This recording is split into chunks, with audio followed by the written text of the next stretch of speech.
नमस्कार। आज हमारे सामने एक कहानी है द एंग्री विच। ये सिर्फ एक कहानी नहीं है, बल्कि एक चेतावनी है जो एल्ड्रिन नाम के लड़के के जरिए हम तक पहुंचती है। हाँ, और ये कहानी एक बहुत ही दिलचस्प सवाल उठाती है हम्म। कि भाई क्या होता है जब प्रकृति का सब्र जो है वो टूट जाता है। बिल्कुल। तो कहानी का आधार ही यही है। एक लड़का एल्ड्रिन, उसे जंगल में कोई मिलता है। हाँ, एक रहस्यमयी व्यक्ति। और ये कोई मतलब ऐसी वैसी मुलाकात नहीं, ये एक भविष्यवाणी है भविष्यवाणी? कैसी भविष्यवाणी? कि दुनिया खत्म होने वाली है। और वजह एक चुड़ैल। ओह।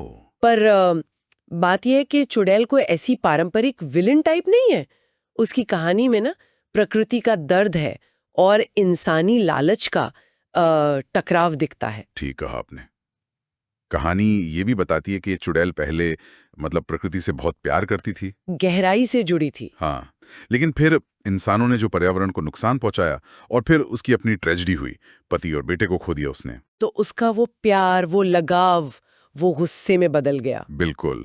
और अब वो एक कह सकते हैं कठोर कदम उठाने वाली है पृथ्वी को इंसानों से साफ करने का, संतुलन वापस लाने के लिए। तो ये सिर्फ विनाश की कहानी नहीं हुई, फिर इसमें चेतावनी है, मौका है, फिर विश्वासघात भी है।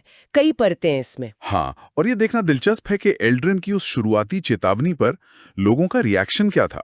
समाज अक्सर है ना ऐसी असुविधाजनक बातों को नजरअंदाज कर देता है। बिल्कुल। एल्ड्रिन, वो बेचारा घबराया हुआ, उस आदमी से मिली चेतावनी लेकर गया अपने परिवार के पास, दोस्तों के पास। हाँ। चीख चीख कर बोला होगा, चुड़ैल आ रही है, दुनिया खत्म कर देगी। मगर हुआ क्या? हंसी मजाक, किसी ने सीरियसली नहीं लिया।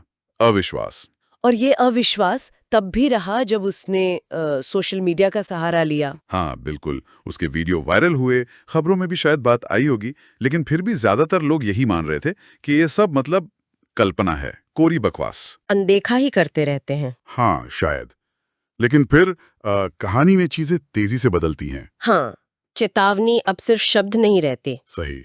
दुनिया भर में अचानक से वो प्रलयंकारी तूफान आने लगते हैं, जमीन कांपने लगती है, अजीब तरह की आग जंगलों को निगलने लगती है। प्रकृति का वो भयानक रूप सामने आ जाता है। और अब लोगों का वो मजाक वो डर में बदल जाता है। तो यहाँ कहानी में एक मोड़ आता है। हाँ, डर और हताशा में लोग सड़कों पर आ जाते हैं, आसमान की तरफ देखकर प्रार्थनाएं करने लगते हैं, अपनी गलतियों की माफी मांगते हैं। और नेता लोग भी बैठ के करने लगते हैं पृथ्वी की रक्षा का संकल्प। पर सवाल ये है कि क्या ये बदलाव असली था या सिर्फ डर का नतीजा? अच्छा पॉइंट है। तो इसी सब के बीच वो चुड़ैल प्रकट होती है। हाँ, कहानी उसे ऐसे दिखाती है जैसे वो दुख और धुंध में लिपटी हुई है। उसकी आंखों में दर्द है। और वो क्या कहती है? वो कहती है, मैंने अपना जादू रोक दिया है, लेकिन अगर तुमने अपने तरीके नहीं बदले तो मैं वापस आऊंगी। मतलब एक तरह का अल्टीमेटम, एक सशर्त युद्ध विराम। बिल्कुल, इंसानियत के लिए एक आखिरी मौका। एक मौका जिसे इंसान भुनाने का वादा तो करते हैं, पर निभा पाते हैं क्या? यही कहानी का एक स्याह पहलू सामने आता है। जहां आम लोग सोच रहे हैं कि चलो बदलाव आएगा, वहीं पर्दे के पीछे कुछ चल रहा है। क्या चल रहा है? कुछ शक्तिशाली देशों के गुप्त एजेंट वो चुड़ैल की शक्तियों का, उसकी कमजोरियों का अध्ययन कर रहे हैं। उनका इरादा वो नेक नहीं लगता। ओह, तो मतलब विश्वासघात? हाँ, वही होता है जिसका डर था। वादे सब भूल भाल गए, उन एजेंटों ने जाल बिछाया और एक अंधेरी रात में, जब दुनिया शायद जश्न मना रही थी कि खतरा टल गया, उन्होंने चुड़ैल को पकड़कर मार डाला। ये सोचकर कि प्रॉब्लम ही खत्म कर दी। हाँ, कि जड़ से ही मिटा दिया।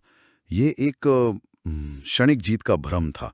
आसमान साफ हो गया, शांति सी लौट आई। लेकिन ये शांति कितनी सच्ची थी? वही तो बात है। कहानी दिखाती है कि पुरानी आदतें कितनी मजबूत होती हैं। जल्द ही फैक्ट्रियां फिर से धुआं उगलने लगीं, प्रदूषण बढ़ने लगा। और आर्थिक विकास के नाम पर प्रकृति का शोषण फिर से शुरू। हाँ, वो सारे वादे भुला दिए गए। और यही कहानी का सबसे भयानक मोड़ आता है ना? बिल्कुल। चुड़ैल का अंत वो परमानेंट नहीं था। पृथ्वी की गहराइयों में उसकी आत्मा शायद इसी विश्वासघात का ही इंतजार कर रही थी। वो मृतकों में से लौट आती है। हाँ, लेकिन इस बार उसका क्रोध वो पहले से कहीं ज्यादा विनाशकारी है। अब उसमें दुख नहीं है, सिर्फ बदला है, प्रतिशोध। और उसका बदला कैसा होता है? प्रलयंकारी। एक ऐसी विशाल सुनामी उठती है जो मतलब किसी भी इमारत से ऊंची है वो तटों को निगल जाती है। और एल्ड्रिन वो देखता है ये सब? हाँ, एल्ड्रिन जो अब नौजवान हो चुका है, वो अपने शहर को उस लहर में समाते हुए देखता है। ये सिर्फ एक और आपदा नहीं लगती, ये एक अंतिम फैसला लगता है। उस विनाश के मंजर में एल्ड्रिन वो एक कड़वा सच समझ आता है। हाँ, वो बुदबुदाता है, हम कभी नहीं बदले और अब बहुत देर हो चुकी है। ये शब्द, ये तो पूरी कहानी का सार है। मौका मिला पर सीखा नहीं। कहानी का अंत होता है प्रलय के बाद की खामोशी में। सब कुछ खत्म, बस बचती है तो उस अनदेखी गई चेतावनी की गूंज। ये कहानी हमें चेतावनी, फिर अवसर, फिर मानव स्वभाव और फिर परिणामों के एक दुखद चक्र में ले जाती है। हाँ, जिसका अंत बेहद निराशाजनक है। तो ये कहानी द एंग्री विच, ये महज एक फैंटेसी कहानी से कहीं ज्यादा है। ये हमारे प्रकृति के साथ रिश्ते पर, हमारे वादों के वजन पर और हमारी अदूरदर्शिता के परिणामों पर एक तीखी टिप्पणी है। सही कहा। एल्ड्रिन का वो अंतिम एहसास हमें सोचने पर मजबूर करता है। और अंत में ये हमें एक बुनियादी सवाल के साथ छोड़ जाती है ना? बिल्कुल। क्या इंसान वाकई अपनी गलतियों से सीख सकता है, या फिर यह विनाश और भूल जाने का चक्र, क्या ये हमारी नियति है? क्या हम प्रकृति और अपने किए वादों का सम्मान करना सीख सकते हैं, या सबक हमेशा बहुत देर से ही सीखा जाता है? हाँ, ये सवाल वाकई विचार करने लायक है। अगर आपको ये वीडियो पसंद आया तो वीडियो को लाइक करें और चैनल को सब्सक्राइब जरूर करें। और यही कहानी अगर आप इंग्लिश में सबटाइटल के साथ देखना चाहते हैं तो मेरे इंग्लिश चैनल स्टोरी ग्लाइडर को जरूर चेक करें। मैंने चैनल का लिंक डिस्क्रिप्शन में दे दिया है। वीडियो देखने के लिए आपका बहुत बहुत धन्यवाद।